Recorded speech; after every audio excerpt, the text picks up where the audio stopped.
Whole You podcast listeners, it's Dr. Janine Krause from the Health Fix podcast. It's a podcast where I talk about tips, tricks, and techniques to have sharp minds, limitless energy, and fit physiques for life. Check out episode 157 of the Happy Whole You podcast, where I talk about personalized wellness for slowing down the aging process.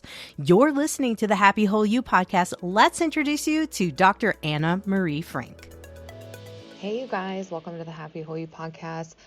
I literally just got done interviewing an incredible woman. Her name is Elaine Glass, and she wrote this book called Get Quiet, 7 Simple Paths to the Truth of Who You Are. And her story is amazing. And I meet women every day who seem to be in a place where she was. And so if you feel stuck, if you feel like you're daydreaming each and every day and you're dreaming of a better future, this is the podcast to listen to. And I really hope you'll grab her book, Get Quiet. You guys, this is a good one. Here we go. All right, Elaine, thanks for joining me today. Thanks for having me here, Anna Marie. So go ahead and just jump right in and share with everyone. I shared a little bit in the intro, but really who you are, how you got to the space that you're in right now, because, our past always shapes where we're moving in our future and prepares us for what we're up to. So I think you're up to some really amazing things if you will share that with everybody. I was a bit lost about 15 years ago, and I was really dissatisfied when I looked around at some of the aspects of my life. And I was constantly dreaming of a better life. And I wanted to change almost everything. I was in a really, really unhappy marriage. I was in a career that I loved, but I'd been there over 2 decades, and that little room of a dental hygiene room it was just squeezing me out. And I was just dreaming and longing for a better life, and I felt stuck. I felt like I was getting behind, and that's where I started 15 years ago. So I looked around and got really conscious and of what was going on in my life, looked to see where I was responsible for all this dissatisfaction, and I ended up leaving the marriage. I ended up leaving the career. And those were really courageous steps to get my life back to where I felt my inner wisdom was calling me to. I didn't know where it was calling me to. I just knew that it wasn't where I was in that moment, and I needed a So big change. I want to jump in and sorry to cut you off, but can you share what were you going through in those moments? Like you say you were dreaming of something different. What was that like in your body to just be experiencing that? It was up all night worrying about my future, about my children's future. I had 2 small sons. And how was I going to be the best mother, the healthiest mother, mind, body, and soul, so that I could raise amazing human beings? That was the only thing I was focused on. So in my body, I felt a tightening around my heart. I could barely breathe, it felt like, and I needed some relief around that. And the very first thing I did was I just went into a quiet, peaceful place. That was the only thing I knew to do. And of course, I live in beautiful Arizona. I went to the mountains and I found that calming presence of nature. That was my first step to releasing this stuck feeling of I can't breathe. And what's interesting about that is I find that women and men that I work with, they avoid that. They don't want to get quiet with their own thoughts. It's scary to them to do that. So did you find it at first? Was it challenging for you? Was it what got you to the point where you're like, I'm gonna literally go to the mountains and get quiet? I was actually led to a retreat center by a random or I would say not so Not random, random. 'cause Yeah. everything in perfect timing. Right. A person who was also, who had also benefited from this quiet retreat center, ended up being like 5 minutes from my house. I'd lived there for over 20 years and never even knew it was there, but that day, I was led there, and I went from this busy road and then into this retreat center, and it was so quiet, and I could hear, like, the birds singing and my feet crunching up against the gravel, and I was like, "Oh my gosh, I have been in my head for decades." This overthinking, loud existence, and here I am now fully in my body. And you say, yes, it is a bit confronting when that happens, but it's an immediate sense of peace and calm, and so that really takes over. That sensation of peace and calm is really what takes over, and I just kept going to that retreat center almost every day because it was on my way home from work, and I would stop there even just to reset for, like, 20, 30 minutes until I got home to be with my kids, and my state of being and my happiness and my health started to thrive in ways that it was unrecognizable. That is so amazing. And it's so great you had that space. And I think that sometimes we forget that just in our own backyard, we have everything available to us right around us. Nature and everything. And so sometimes we're searching far and wide for all the things, and many times, more often than not, the answer is right in front of us. So, okay, so you realize you need to get quiet, you need to get centered. You're going through this process and you're starting to change. So in your day-to-day, did people start noticing you change? Did you start to realize, like, I mean, obviously you left your job, you left your marriage, which is those are two very big life altering things. And a lot of people, and I'm speaking for myself when I say this, there's been times in my life where I felt literally paralyzed, where I could not make the decision. So what got you to the point of where you were living it every day unhappy, but you weren't making the decision to leave then, to getting to the place where you were like, I'm done with this? You cannot suffer anymore. The pain of suffering is too much for the spirit. That's where I was. And again, I was always going back to how am I going to raise these two small children to be happy and whole, and you, as you so brilliantly have this platform for people. So thank you. And that was my driving force. And so um, I don't really know sometimes, Anna Marie, what got me through. I just know that I was being carried and guided by a force beyond myself. Call it God, the universe, whatever you want to call it. I trusted in that that guidance. And in the quiet, I was able to hear the guidance. It was so Mm, clear and it came to yeah. me so easily. And it was so exciting to keep going back into nature or back into look. Even sometimes I couldn't go outside. I was taking care at that point now as a single mom. I just go in my closet and be like, I'm getting quiet. Been there. Yeah. And we have to, there's so much noise, so many competing voices. Mhm. And we wanna please everybody, and we wanna take care of everyone and nurture everyone, but we've gotta take care of ourselves and nurture ourselves and tap into that wise, wise voice just waiting and longing to be heard.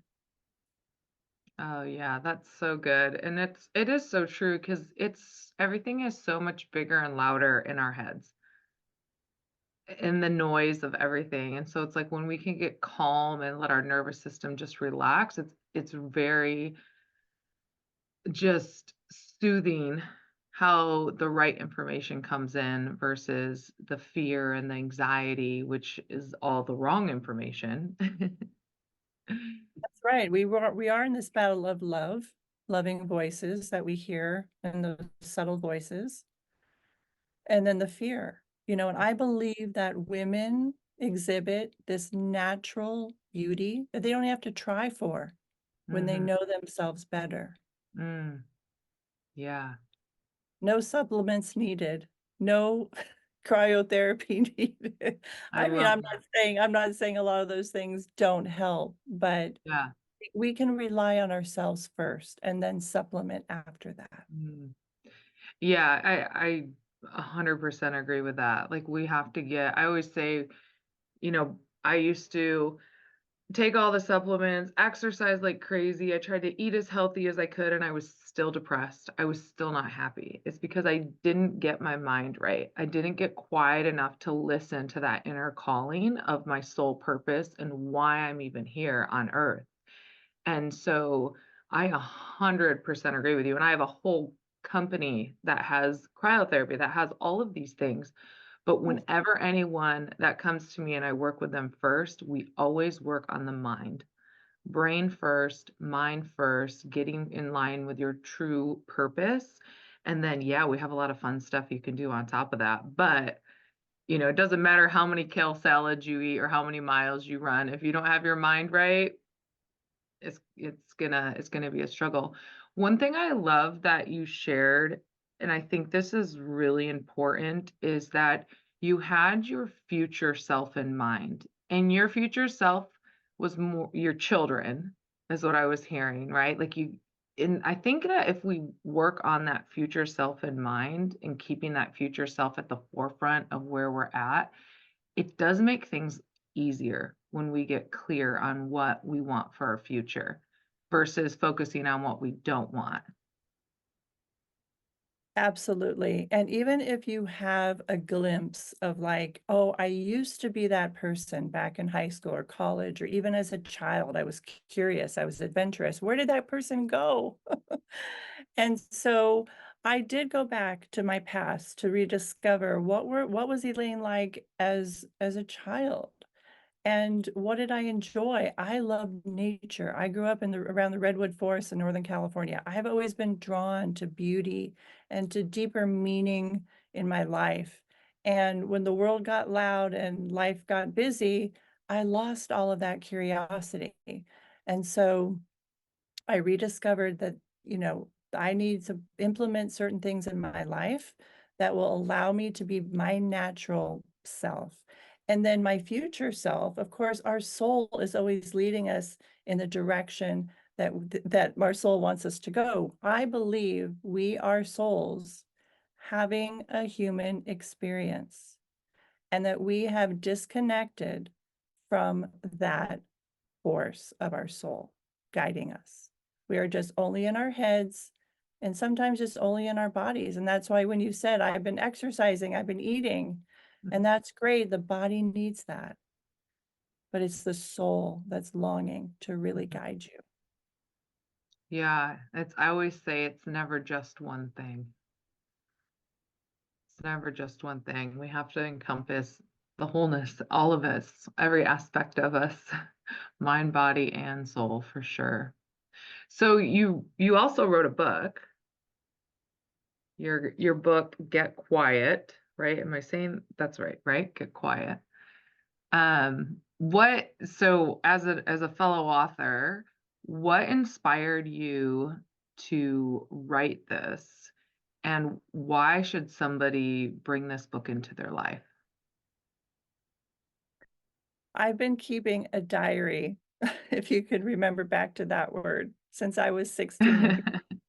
Oh, that's amazing. I kept a diary. My best friend Shelly at the time gave me a diary for my 16th birthday, and I began to write in it. And lo and behold, I didn't realize that for me, writing down, getting things out of my head, out of my body, and onto paper was the best therapy, the best way to process things that I was trying to figure out in my life.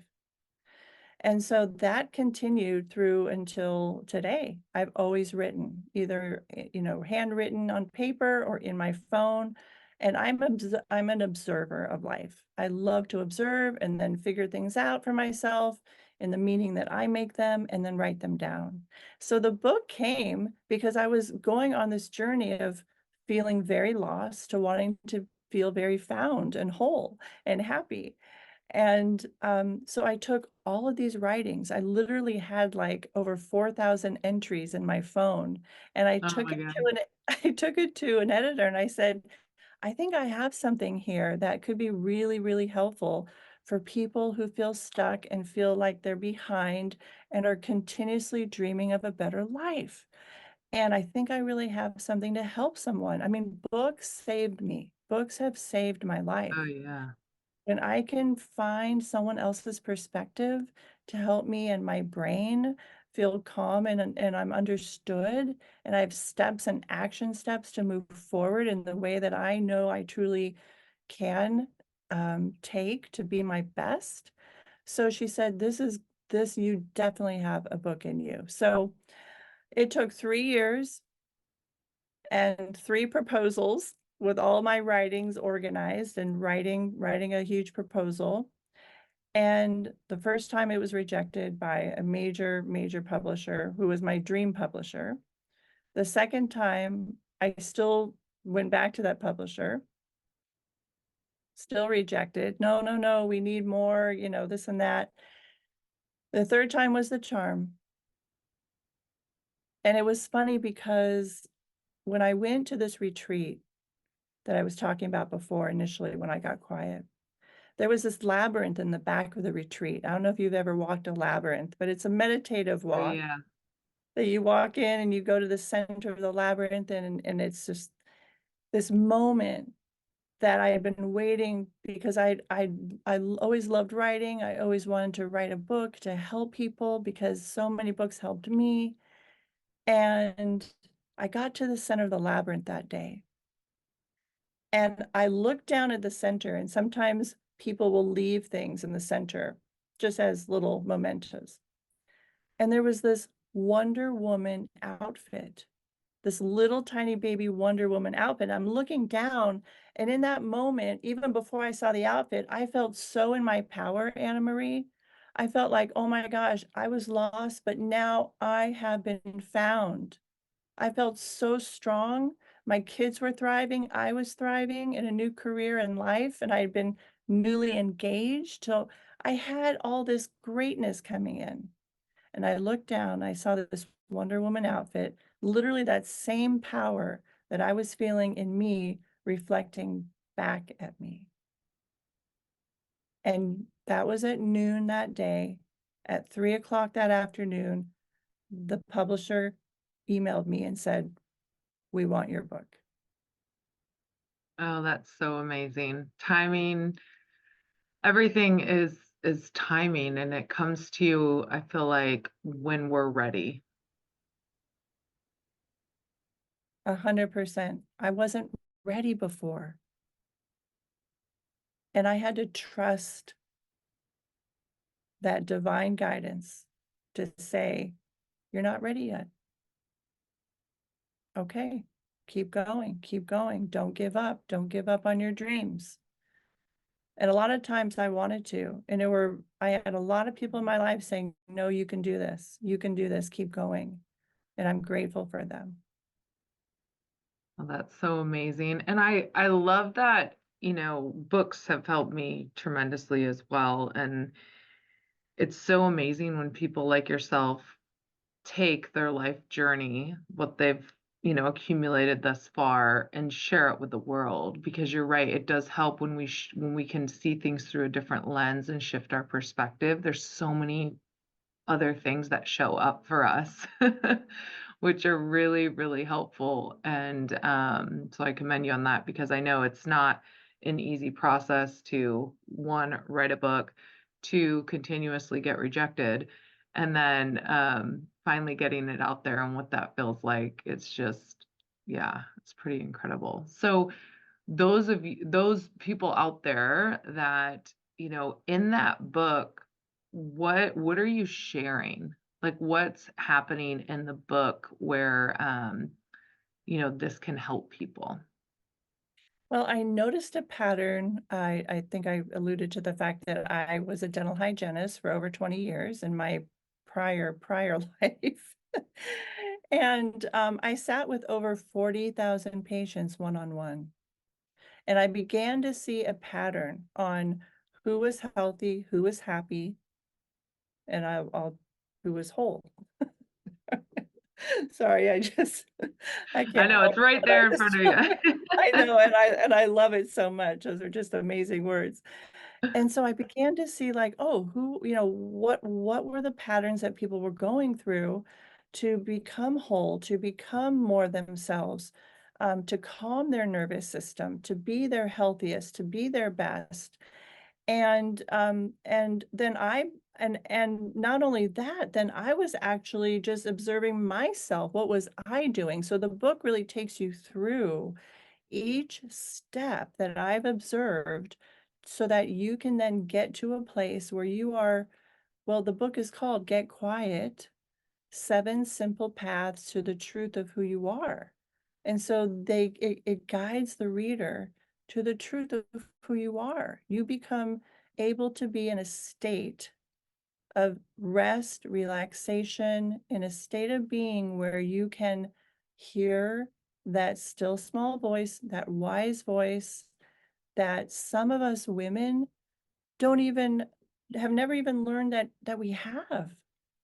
Yeah, that's so true. And so it's remarkable the feedback I've been getting because like I've had people say, my gosh, this book has opened my heart in ways that I had closed my heart so much because of, disappointment and loss and divorce and other things. I even had someone who was a professor at Stanford text me the other day and said, "Oh my God, I read your book and I was able to actually come up in my quiet moments with your tools, like come up with my next spring course title."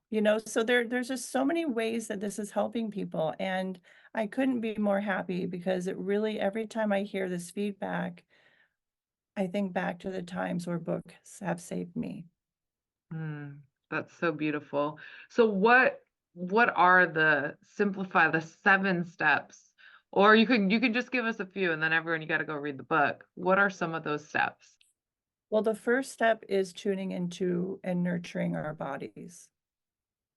We've got to get into our bodies. We've got to understand why we can't breathe, that heaviness around our heart, the pain in our bellies. Like, why do we have these pains, these blockages in our bodies, and nurture our bodies and not go and run a marathon necessarily, but take a bubble bath, look to see how your body looks, just beautifully, gracefully in the water, just really nurturing and appreciating this beautiful body that takes us everywhere we want to go. And the next path is getting control of your environment, cleaning and clearing out, whether it's old clothes, junk in your kitchen, or the person sleeping next to you, whatever you have to do Oh to yeah. to get in control of your environment. And the third path is the mind, which you so brilliantly know so much about. How do we get to a state of almost no mind? And is that possible? And can we transcend these overthinking thoughts that are limiting in many ways? And then the next path, path 4, is it time to finally rest? Give yourself permission to truly rest. When was the last time? That one can be hard for people, especially in the culture that we live in. That one's I a found big one. I found my brilliance during my times of rest because I was able to open up all my senses to receive the guidance, the inner wisdom that we're all longing for. Mm. You know what's interesting about that is so back when I was running like a maniac, I mean, I'm telling you, I would run 12 miles a day, complete avoidance of life. I got injured. Once I got injured is when I started to be able to get quiet. And instead of waking up and running, I was waking up and writing, or I was waking up and walking and talking into my phone because I thought, "Oh my gosh, I can't run anymore. Everything my life is over." I mean, which is like to me, I'm looking back, I'm like, "How extreme was I?" Like, that's ridiculous. Like, and my life had just shifted, but it shifted for me because I was not willing to get quiet. I was not willing to slow down and take a break. So God, the universe, whatever you want to call it, slapped me in the face and said, we're coming to a halt right now because you got some things to figure out. And so I think for anyone listening, usually we blame that last thing that came along that knocked us out took us out at the legs as the thing. But honestly, that injury was just for me, that was the universe, the way to say, hey, stop, because there were so many other things in my life that I was doing that were not benefiting my soul, my purpose, anything. And I wasn't listening. So that last thing that came along was just like, hey, you're gonna do this whether you like it or not. So it made me reflect on all the things before that came along that I needed to start shifting and changing. So that one I love. So thank you for that. I mean, I love them all so far. So okay, keep going. So after we've had a good rest, and a rest really means giving yourself 100% permission without thinking about the to-do list.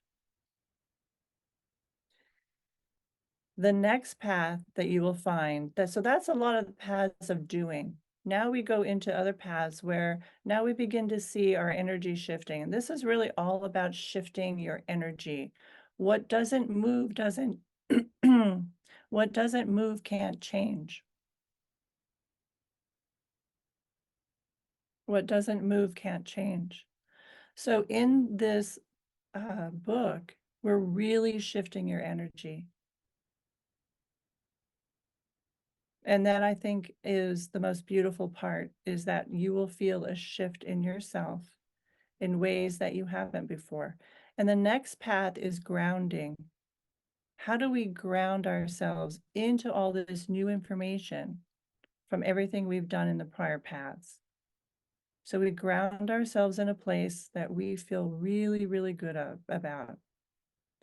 The next thing you will find is your dreams will be flooding in ways that you haven't had the imagination, even space for. And again, these are the patterns I saw within myself in the process of finding who I truly was. And also over 40,000 patients, I really could see their journey. These are real steps and real patterns that we all intuitively take. We just don't know that we're taking them. And so then we start to move our dreams forward. When we start to have those dreams finally come in, that we can really clearly see for ourselves, and we get so excited, what happens next, just intuitively, is that our intuition kicks in. Now we begin to fill in all those dreams with all the details. Oh, this is what it's going to look like. That's who I'll collaborate with. This is where I'll travel because those people and those people are there for me to collaborate with. Whatever, intuition really, really comes in like a force. And that's when women particularly begin to feel alive again, what I call alive, alert, and aglow. Or first we were feeling like zombies in this zombie Yes. world full of fear. And now we're alive, alert, and aglow in our loving, most feminine, beautiful selves. When we get to the center, finally, after all these paths, and the metaphor is getting to the center of the labyrinth that I was walking all these years, we finally feel whole. We finally feel connected to what powers us. And what powers us really is love. 100%. I love all of that. I mean, it's that simple, you guys. 7 steps.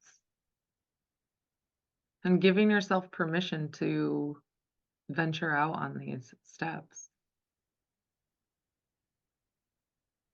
So today, how how are you showing up today versus how you were showing up? Like, what is shifted? I know, okay, so I know there's a new career, I know there's a new partner, but like, what else, your way of being, how do you show up every day?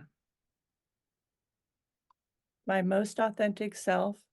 I don't have to wear a mask anymore. Mm, And that right there will give you all the health, which I believe is our wealth, our health. It'll give you all the health and wealth you will ever need in your lifetime. that's beautiful. I love that. Oh my gosh, this is so good. So, Elaine, where can people get your book? Because I think that everyone needs this, and I think that these are such great reminders for sure. And thank you so much for putting this in a book for all of us.